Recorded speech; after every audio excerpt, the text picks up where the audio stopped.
बच्चों, mechanism of muscle contraction topic के under हमारी एनसीईआरटी बायोलॉजी में ये इंपॉर्टेंट लाइन दी हुई है कि repeated activation of muscles leads to accumulation of lactic acid due to anaerobic breakdown of glycogen thus causing fatigue. इस पूरी लाइन का क्या मतलब है, ध्यान से समझिएगा बच्चों। सबसे पहले तो इस लाइन में जो रिपीटेड एक्टिवेशन ऑफ मसल्स दिया हुआ है, इसका मतलब है repeated contraction of muscles. Repeatedly जब हमारे मसल फाइबर्स कॉन्ट्रैक्ट कर रहे हैं उसकी बात हो रही है। अब मसल फाइबर्स कब कॉन्ट्रैक्ट करते हैं? जब मायोसिन का हेड एक्टिन से बाइंड होता है। मायोसिन जब एक्टिन से जुड़ेगा तभी जाकर तो मसल फाइबर कॉन्ट्रैक्ट करेगा ना बच्चों। तो repeated activation of muscle fibres हो रहा है, यानी कि repeated contraction of muscle fibres हो रहा है, यानी कि रिपीटेडली मायोसिन एक्टिन से जुड़ रहा है। अब मायोसिन का हेड जब एक्टिन से जुड़ता है उसको एटीपी की जरूरत पड़ती है। रिपीटेडली हमें मायोसिन के हेड को एक्टिन से जुड़ाना है और कॉन्ट्रैक्शन कराना है, तो बार बार एटीपी की जरूरत पड़ेगी। अब क्या होता है, जब सेल्स में एटीपी की कमी होने लग जाती है तो भाई हमें एनर्जी कहाँ से मिलेगी? ग्लूकोज से मिलेगी ना। हमारी बॉडी में ग्लूकोज किस फॉर्म में स्टोर होता है? ग्लाइकोजन की फॉर्म में स्टोर होता है, यानी कि ग्लाइकोजन का ब्रेकडाउन कराना पड़ेगा ताकि जो एनर्जी रिलीज हो उस एनर्जी को फिर मायोसिन और एक्टिन को मिलाने के लिए यूटिलाइज कराया जाए।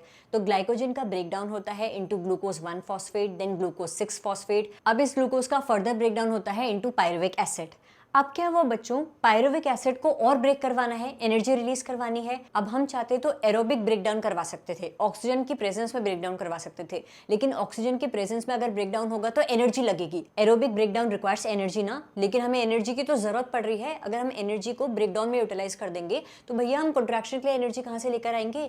इसीलिए हम लोग एनारोबिक ब्रेकडाउन करवाते हैं। इसीलिए सेल्स में क्या होता है, पायरुविक एसिड का एनारोबिक ब्रेकडाउन होता है।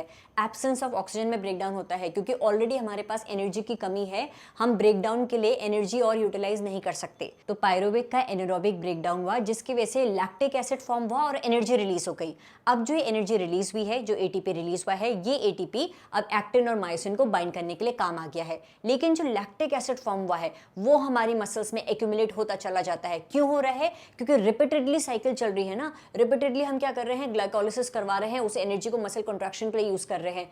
बार बार एक्यूमुलेशन ऑफ लैक्टिक एसिड होता चला जा रहा है and this accumulation of lactic acid causes fatigue. अब समझे इस लाइन का क्या मतलब हुआ?